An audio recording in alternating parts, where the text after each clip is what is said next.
Hello everyone, सभी का स्वागत है। सभी को जोहार। और पूर्ववर्ती सरकार की जितनी भी बहाली हैं उस पर नियुक्ति पत्र बांटकर वाहवाही लूट रहे इस सरकार को सबसे पहले आप लोगों को शुक्रिया करना चाहिए कि अपने कार्यकाल में लगभग 4 साल कार्यकाल होने को है और अभी तक सिंगल वैकेंसी तक प्रकाशित नहीं करवा सकी जेपीएससी के अलावा। तो आप समझ सकते हैं कि किस स्थिति में इस सरकार गुजर रही है कि इसको दूसरे सरकार की वैकेंसी उसका श्रेय लेना पड़ रहा है। और जैसे यहाँ पे बड़े बड़े अक्षरों में लिखा है, मुख्यमंत्री का स्टेटमेंट है कि अब राज्य में नहीं रुकेगी नियुक्तियाँ मुख्यमंत्री का स्टेटमेंट है। तो अब देखा जाए कि आने वाले 1 से 1.5 साल में क्या कर पाती है ये सरकार, लेकिन चांसेस बहुत कम है कि बहुत सारे छात्रों को जॉब दे पाएगा जैसे पूर्ववर्ती सरकार ने दिया था। उस तरह के यहाँ पे जॉब इस सरकार में मिलना नामुमकिन लग रहा है, लेकिन सरकार की अगर इच्छा शक्ति हुई तो ये कर भी सकती है। लेकिन अब देखा जाएगा, अब टाइम बताएगा कि आगे सरकार क्या करने वाली है। मैं आज बात करूंगा 60-40 नियोजन नीति का जो समर्थन ले रहे हैं उन छात्रों का। आप सभी का प्रयास काफ़ी सराहनीय है, लेकिन मैं उस पर एक पॉइंट ज़रूर ऐड करना चाहूँगा। जैसे आप लोगों ने मिथिलेश ठाकुर, जैसे आप लोगों ने और भी विधायकों से जो है समर्थन लिया 60-40, उसके बाद आप लोगों ने जाके शिबू सोरेन से समर्थन लिया 60-40 कि 60-40 नहीं होना चाहिए। तो एक बार मुख्यमंत्री साहब से भी मिलिए, वो भी समर्थन दे देंगे आपको 60-40 नहीं होना चाहिए। लेकिन यहाँ पे बात जो है वो छात्रों के राजनीति अखाड़ा में उतारा जाना है। 60-40 आपके सामने बोला जाता है नहीं है, लेकिन वहाँ जितने भी अफसर बैठे हैं जो इस नियम को बनाते हैं उसके सामने वहाँ भी समर्थन मिलता है और वही जो है लागू भी हो जाता है। तो यहाँ के मुखिया से भी अगर समर्थन आप लीजिएगा तो वहाँ भी समर्थन मिलेगा, क्योंकि मुखिया के पिताजी जहाँ से वो डील होते हैं उनका भी समर्थन आपको 60-40 नहीं चलेगा में मिला। तो आप समझ सकते हैं कि राजनीति किस कदर झारखंड में हावी है और राजनेता कैसे कैसे जानते हैं।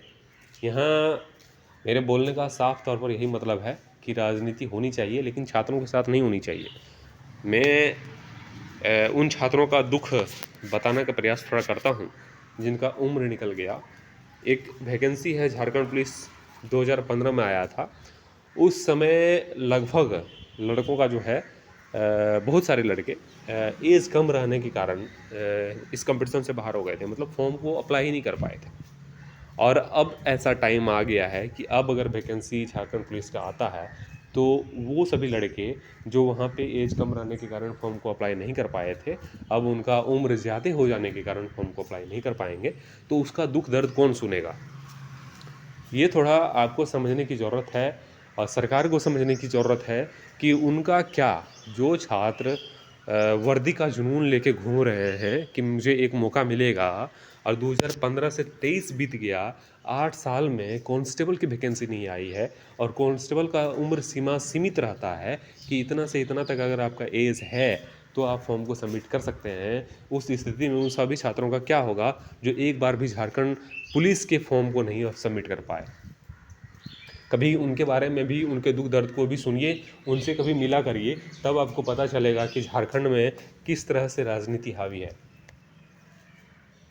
मैं कमेंट को शो नहीं कर सकता, लेकिन उन सभी छात्रों का कमेंट जो मुझे करके अपने बात को बताते हैं, उनका कमेंट अगर आप पढ़िएगा तो अंदर से झकझोर जाइएगा। मैं किसी का विरोध नहीं कर रहा हूँ। 60-40 नियोजन नीति ये झारखंड के हित में नहीं है, मैं बार बार बोलता हूँ, लेकिन एग्जामिनेशन भी होना बहुत ज़रूरी है। एग्ज़ाम अगर नहीं होंगे तो इसी तरह से प्रक्रियाएँ और समर्थन असमर्थन होता रहेगा और सभी छात्रों का एज निकल जाएगा। तो सरकार को चाहिए कि एक सही नीति बनाकर, और वो सभी छात्र नेताओं को भी चाहिए कि सीमित समय में जो है एक सही नियोजन नीति बनवाया जाए। अगर आप छात्र नेता हैं तो उतना किया जा सकता है, आप कर सकते हैं। आप पे सभी छात्रों का भरोसा है, हमको भरोसा है, लेकिन समय की बर्बादी को भी ध्यान में रखा जाना चाहिए, यही मेरा कहना है। मैं एक डेडिकेटेड वीडियो बनाना चाहता था, लेकिन उतना समय नहीं है, तो इसलिए मैं इसी वीडियो में इंक्लूड कर दिया हूँ 60-40। देखिए, अब सरकार की इच्छा शक्ति न्यू वैकेंसी निकालने की है, लेकिन कब तक आएगी ये भी कहना मुश्किल है, क्योंकि फिर से कैलेंडर यहाँ पे फेल हो रहा है। और ये लगभग चौथी बार ऐसा है कि कैलेंडर जेएसएससी का फेल हो गया है और अविश्वास जो है वो कूट-कूट कर भर गया है सभी छात्रों में।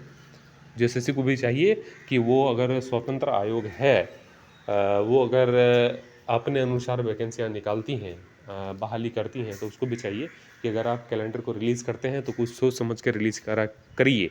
मैं यही कहूँगा बाकी सभी छात्रों से मेरा अनुरोध रहेगा कि कुछ समय और इंतज़ार करिए, ज़्यादा डिप्रेशन में जाने का ज़रूरत नहीं है।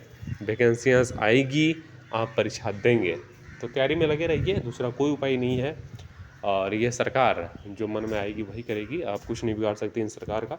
बिगाड़ सकते हैं तो सिर्फ इलेक्शन में, उसके बाद कुछ नहीं। बाकी आपको जो भी अच्छा लगता है मुझे कमेंट करके अपना सजेशन अवश्य दीजिएगा कि क्या करना चाहिए। 60-40 पे और आगे समर्थन लेना चाहिए या फिर नई नियोजन नीति की मांग जल्द से जल्द हो, ऐसा कुछ आंदोलन के लिए प्रयास करना चाहिए ताकि जल्द से जल्द जो है वो निर्णय लिया जा सके। इस चैनल पर अगर न्यू है तो चैनल को सब्सक्राइब करके बेल आइकन को दबा लीजिएगा। आप सभी का शुक्रिया, धन्यवाद।